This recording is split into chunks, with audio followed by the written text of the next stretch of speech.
What's going on, guys, and welcome back to another video on the Raptor Josh channel. From Comic-Con or D23, whichever one it was, Marvel dropped the Ant-Man and the Wasp Quantumania trailer. Now that has been released to the public finally, and we're going to take a look. Now I have been told that is slightly different from the one they showed at Comic-Con / D23, but nonetheless we have got a trailer for this movie and quite hyped, because if you guys know what's going down, you'd be hyped too. So let's just take a look and I'll give you my thoughts and expectations for the movie afterwards. Let's take a look.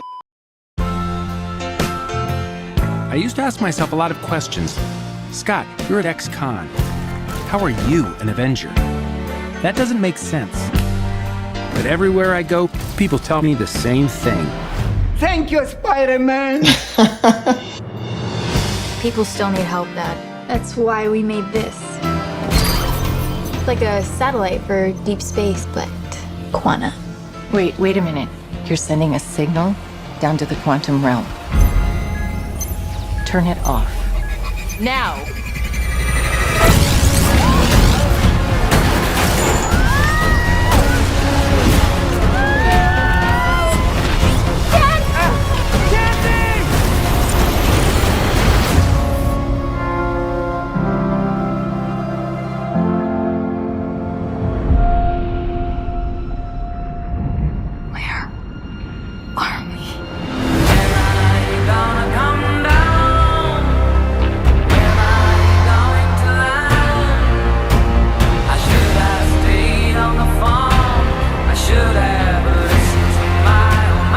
Secret universe beneath ours. What are you so afraid of? There's something I never told you. This place, it isn't what you think. No.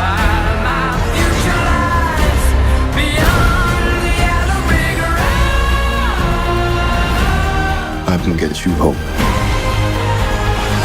and give you more time if you help me.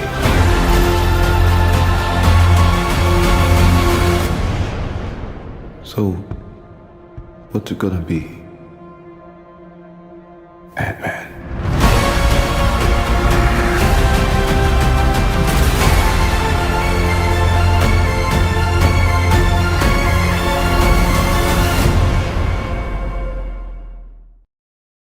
Let's just all take a second right there to just acknowledge what we just saw. So we saw a recast Cassie Lang, as well as Scott, Hope, Hank, and Hope, his wife's name, I'm pretty sure.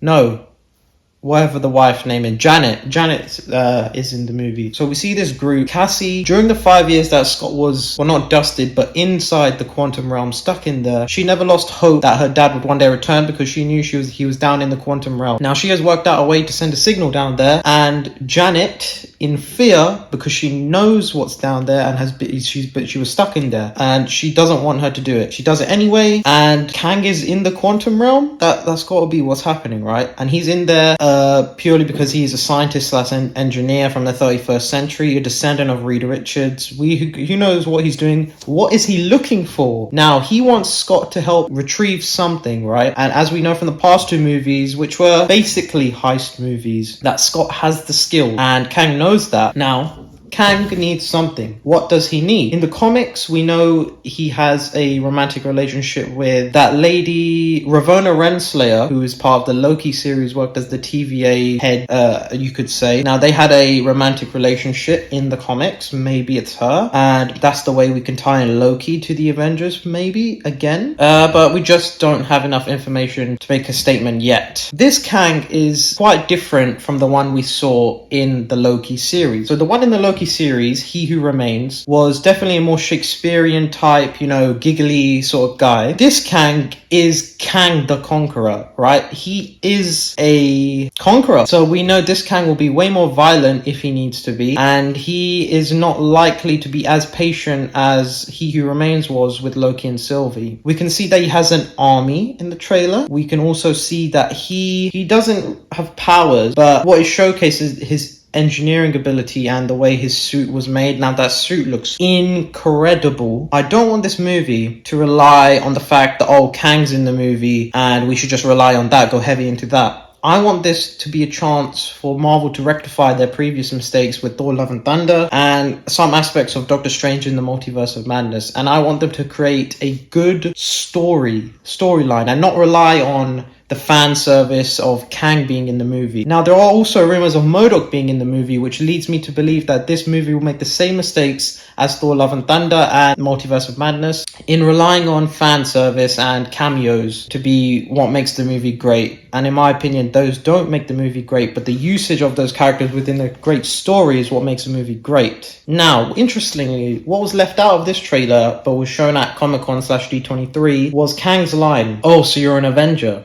Have I killed you before?" Now, I can imagine how thrilling that must have been to hear during that expo or Comic-Con. They left it out of this trailer. I wonder why. Maybe because they want to paint Kang in a slightly different picture. And when it comes to watching the movie, we can see how he is quite violent, but in the trailers, he's not perceived as so, which is interesting. The Quantum Realm, I must say, looks incredible visually. Now, Marvel movies, they tend to look quite good visually. If the majority of this film takes place in the Quantum Realm, I would imagine that they have put a lot of time into designing the background of the Quantum Realm. In Ant-Man and the Wasp, we did see background cities when Scott went down into the Quantum Realm, or was that the first movie? I can't remember which one. But yeah, so now I feel like they've really taken this Quantum Realm ideology and really ran with it to make it look very stunning and hopefully quite unique, because obviously we've been into space with the Guardians of the Galaxy. We know how these